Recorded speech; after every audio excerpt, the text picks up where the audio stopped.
नमस्कार दोस्तों। आखिरकार जो हमारी भविष्यवाणी थी वो सच साबित हो रही है।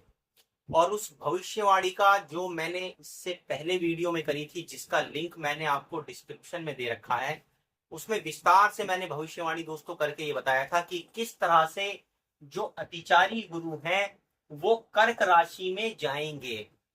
और दोस्तों, इस वीडियो में तसल्ली से मैंने बताया है कि कैसे अतिचारी गुरु 3 बार कर्क राशि में, जो जल तत्व की राशि है, चंद्रमा की राशि है, उसमें 3 बार प्रवेश करेंगे। और उनके प्रवेश करने से किस तरह की परिस्थितियां विश्व के लिए निर्माण कर सकती हैं, ये भी दोस्तों मैंने वीडियो में बताया था। और अब कुछ ऐसे ही हालात देखने को मिल रहे हैं दोस्तों। इससे पहले कि अतिचारी गुरु कर्क राशि में प्रवेश करते, उससे थोड़े समय पहले ही इसके परिणाम देखने को मिलने शुरू हो गए हैं। उसी संदर्भ में दोस्तों हमने देखा कि रूस के अंदर 8.8 की तीव्रता का भूकंप आया है। ऐसा बताया जा रहा है कि सन 1911 के बाद ये आया हुआ सबसे तेज भूकंप है। और इस भूकंप के आने से जो नुकसान हुआ वो तो हुआ ही हुआ है, सुनामी आने का बहुत प्रचंड खतरा खड़ा हो गया है। कई देशों के अंदर खतरा है दोस्तों इस सुनामी का, लेकिन खास तौर से रूस, जापान और अमेरिका के ऊपर तो जबरदस्त खतरा है। क्योंकि 8.8 की तीव्रता का भूकंप दोस्तों कोई छोटा मोटा भूकंप नहीं है, बहुत प्रचंड लेवल का भूकंप है। इससे समुद्र के अंदर कितनी जबरदस्त हलचल हुई होगी और उससे कितने विनाशकारी परिणाम हो सकते हैं, आप अंदाजा लगा सकते हैं। लेकिन दोस्तों, अभी तो गुरुदेव ने कर्क राशि के अंदर अतिचारी रूप में प्रवेश भी नहीं किया है। अभी तो वो 3 बार पलटकर वापस आएंगे इस राशि के अंदर। और जैसा कि हमने वीडियो के अंदर आपको बताया है कि इसके क्या क्या परिणाम सारे विश्व को, दुनिया को देखने पड़ सकते हैं, वो भी बताया है। हालांकि दोस्तों, ज्योतिष एक ऐसा विषय है कि इसमें भविष्यवाणी करने से बचना चाहिए। क्योंकि दोस्तों, ज्योतिष का बिल्कुल चरम बिंदु है भविष्यवाणी करना। इसके अंदर गणित की बड़ी जबरदस्त कैलकुलेशन की जरूरत पड़ती है। और उससे भी बढ़कर उस कैलकुलेशन के आगे एक स्टेप जाकर इंट्यूशन पावर की जरूरत पड़ती है, अंतः प्रज्ञा की जरूरत पड़ती है, जो आपको ये बता सके कि इसके क्या संभावित परिणाम हो सकते हैं। और भविष्यवाणी कर देने के बाद भी जिस तरह से बताई जाती हैं चीजें, जरूरी नहीं है कि वो उसी तरह से घटित हो। क्योंकि हिस्ट्री कभी भी अपने आप को उस तरह से रिपीट नहीं करती है जैसे उसने भूतकाल में किया था। वो एक नए रूप में अपना रूप धारण करती है। लेकिन दोस्तों, इतना जरूर पता लग जाता है कि किस तरह के हालात का निर्माण हो रहा है और क्या सावधानी बरतनी चाहिए। भविष्यवाणी केवल तभी करनी चाहिए जब उसका जन कल्याण से कुछ लेना देना हो। और दोस्तों, इस केस में हम देखते हैं कि किस तरह से गुरुदेव के कर्क राशि में प्रवेश करने से पहले ही इस तरह के हालातों का निर्माण होने लग गया है कि जल से रिलेटेड कुछ प्रलय हो, जल से रिलेटेड कुछ समस्याएं उत्पन्न हो, जल से रिलेटेड कुछ ऐसी चीजें हो कि जिससे बड़े लेवल पर जान माल की हानि हो। इस तरह की परिस्थितियों का निर्माण होता हुआ दिख रहा है।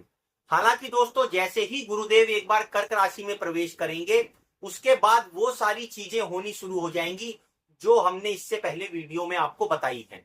और दोस्तों, इस तरह के हालातों का निर्माण होगा कि हर व्यक्ति को, हर देश को और हर कुनबे को सचेत रहना पड़ेगा जल तत्व की राशि में। हालांकि दोस्तों, इसके आगे भी उसमें और बताया गया है कि आने वाले कुछ सालों में जब तक गुरुदेव अतिचारी रहेंगे, तो कर्क राशि के बाद एक और ऐसी राशि है जिसमें वो 3 बार ऐसे ही हालातों का निर्माण करेंगे जैसे कर्क राशि में हो रहे हैं।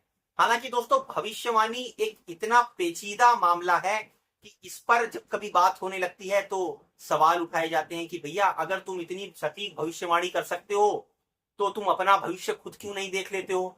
तो तुम किसी दूसरे का भविष्य क्यों नहीं बता देते हो? तो तुम देश का भविष्य क्यों नहीं बता देते हो? लेकिन दोस्तों, जैसा कि मैंने कहा, ये जो भविष्यवाणियां होती हैं ये गणित की प्रोबेबिलिटी के ऊपर होती हैं। जैसे आपने गणित का चैप्टर पढ़ा होगा प्रोबेबिलिटी का, कि वो ये तो जरूर बता देता है कि इस चीज के होने की कितनी संभावना है। लेकिन इस चीज की गारंटी नहीं दे पाता कि यही चीज ही होगी। सिर्फ हम संभावना का प्रतिशत उससे निकालते हैं दोस्तों, और वो किस तरह से घटित होगी ये भी प्रकृति के अपनी गोद में छुपा होता है कि वो घटना किस प्रकार घटित होगी। घटना बेशक बता दी जाए।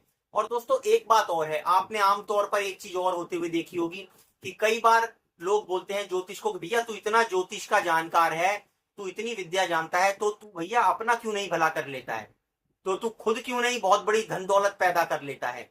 दोस्तों दरअसल बात यह है, ज्ञान का और धन का आपस में कोई मेल नहीं है। दोस्तों महाभारत काल में हमने देखा कि द्रोणाचार्य के पास इतना ज्ञान, इतनी ताकत, इतनी शक्ति थी कि देवता भी उनसे युद्ध नहीं कर सकते थे। लेकिन वही द्रोणाचार्य दोस्तों एक समय पर ऐसे हालात थे कि वो अपने बच्चे को गाय का दूध भी नहीं पिला पाते थे। द्रोणाचार्य की धर्म पत्नी अश्वत्थामा को दूध की जगह चावल का लेप पीसकर लगाती थी, ताकि जो उसके साथी बच्चे हैं वो ये समझ सकें कि अश्वत्थामा भी दूध पीकर आया है। इस तरह के विषम आर्थिक हालातों से द्रोणाचार्य की हमें कहानी महाभारत के काल में देखने को मिलती है। एक ऐसा जानकार, एक ऐसा गुरु जिसके पास असीमित ज्ञान, असीमित विद्या, असीमित ताकत, लेकिन उसके बावजूद भी जब तक वो राजवंश के साथ नहीं जुड़ते हैं आर्थिक तंगियों का सामना करते हैं। तो दोस्तों धन का और ज्ञान का कोई मेल नहीं है। यहां पर जो भी भविष्यवाणियां की जाती है मकसद सिर्फ एक होता है कि जन कल्याण की भावना। अगर जन कल्याण की भावना से दोस्तों उसमें कोई त्रुटि रहती है, कोई कमी भी रहती है, तो उसमें गुरेज करने में, उसमें क्षमा मांगने में, उसमें माफी मांगने में व्यक्ति को कभी भी नहीं संकोच करना चाहिए, कभी भी पीछे नहीं हटना चाहिए। लेकिन दोस्तों इस भविष्यवाणी का मकसद ये है कि हम, आप, हमारा समाज, हमारा विश्व सुरक्षित हो सके और आने वाले संभावित खतरों से हम सभी अपना बचाव कर सकें और एक बेहतर समाज का, देश का और विश्व का निर्माण कर सकें। दोस्तों इस वीडियो के ऊपर आप अपनी राय जरूर रखिए और हमारे पुराने वीडियो में जिसमें हमने डिटेल में अतिचारी गुरु के ऊपर डिस्कस किया है उसको जरूर देखें। हमारे चैनल को लाइक और सब्सक्राइब करें।